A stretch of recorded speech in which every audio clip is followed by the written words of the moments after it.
So this is the easiest deck to play. This is probably one of the most affordable decks to play. It is called Voiceless Voice. Whoa! Voiceless Voice. Simple deck, easy to understand.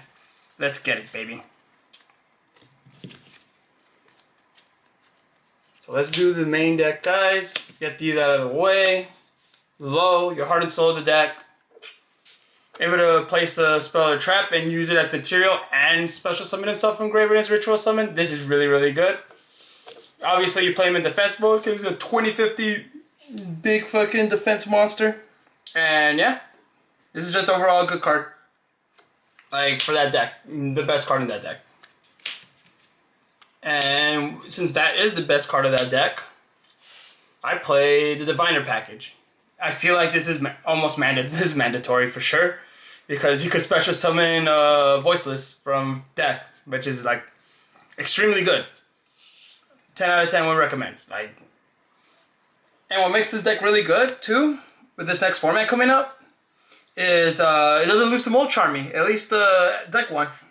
The hand one, it loses to it a little bit, but the deck one it does not lose to. So like, they fucking activate it, and then they're like, oh wow, I have this dead card in my hand because they can't draw anymore.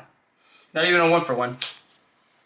Let's see, so let's do this. This searches the level 7 Dragon or Warrior Light. This is really, really good too. And it's a ritual summon also. There's plays where you could just discard this to go search for your ritual monster, and you have this in hand with like Skull Guardian. And you can just tribute it without worrying about Bestials. So like that's your way to out Bestials. There we go. We got ourselves 2 of these bad boys. 2 Skull Guardians. 1 and 1. One of these is enough. This is searchable with this. This is searchable with a lot of shit. So like, yeah. 1 is enough. 2 of this. Really, really good. 4100 attack. Omni Negate. Just solid all around. So we got this bad boy. This guy right here. Some people talk about cutting him. I disagree. I think this card's broken. Like, the fact you can have this on your end board and then like you're able to summon another Saravis, like for an extra layer of interruption, is very, very good. Yeah, like it's not like great against like decks like Branded and like stuff like that, but like overall I think this is just solid. And I definitely would play it. So let's add to the theme. This is your searcher. Like if you don't have this, 99.99% of the time you use low to get this out on field. The searcher and your opponent can only attack ritual monsters, and they can't target them when you have both of these. Which makes it extremely annoying to deal with. Like imperm, nope. You can't imperm. So 1 blessing, this is your recursion. This recycles all your stuff. This is really, really good. Really, really good. The ritual summoning from deck, from hand, when you summon is really nice too. So yeah, overall this is really good. 2, this is like a semi-brick, but like not really, because like having it in hand helps you do ritual summon. And yeah, I mean like, and the graveyard effect's extremely good too. So yeah, I say it's a good card. And this is another layer of interruption. If they Dark Ruler you, at least you have something to fall back on. You do hard lose to Dark Ruler, so yeah. So this is right here is the engine of Voiceless. This is, I would not change it. Maybe I've been seeing people cutting this to 2, but I think for now, this is fine. Like, this is the ratio I would play going forward. Yeah. I do play this package. Since Prosperity is at 1, you need more consistency, and you need, this gives you consistency. That's what it does. Prosperity does give you consistency now that it's at 1. Like, you do still play it, but like it just sucks that we can't dig to the stuff we need to dig. So instead we have this. It at least searches us a ritual monster, and that's kind of nice. Able to break boards, that's kind of nice. Able to dump stuff like Omega in case you're playing a deck like Branded. Like if they like, oh wow, we could benefit from this. Nah, just shuffle that fucker in. Like you don't gotta worry about it no more. Yeah. So overall, this is really good. 2 pre-prep. and 1 prosperity. So pre-prep kind of serves the same purpose as Nadir in a way, because like you draw what you need to draw, and you get a ritual monster. This could get you stuff that you need to, like, and prosperity I think is just too good to play. Like, able to search out your side deck cards is extremely good. And yeah, for the last thing, I do play the Schisms. The unfortunate reality of this deck is that it is a fair deck. And, you know, like, when you play a fair deck, like, sometimes you just lose to decks or stuff that are unfair. So you need to play unfair stuff in response to that, sadly. But, yeah, I mean, don't be upset when you do it to them, because they will do it to you.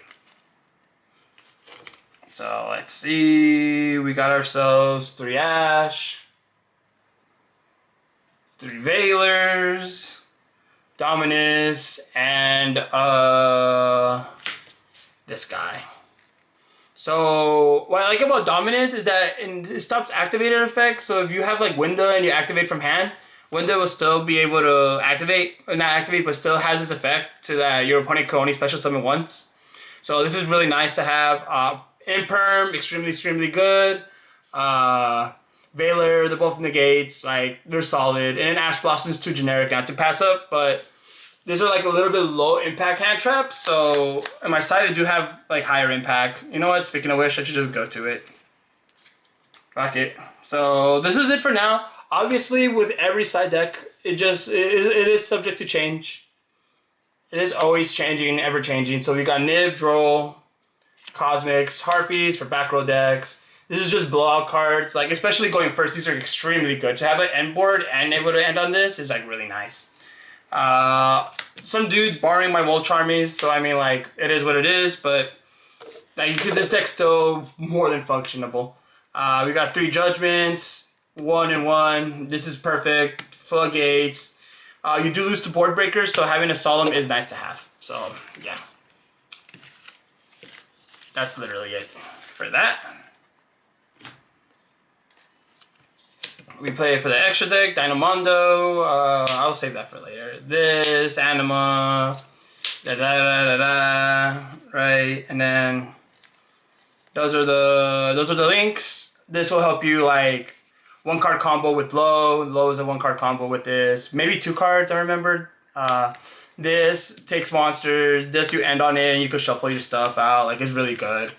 And you could also put another continuous spell or trap. With the effect of Low, you just use Low and like Skull Guardian, and then like you just tag out and you just play another quick play. Let's see. Let's do this guy first. Since I am playing that 1 card, that stupid Odd Eyes, you might as well get this. So your opponent can activate shit during battle. Let's see. And then Chaos Angel to break boards and shit. So I do not play. If I were to play SP, I have it in my other deck. But if I were to play SP, I'll probably replace it with like Meteor or fucking Chaos Angel, because I want to add as much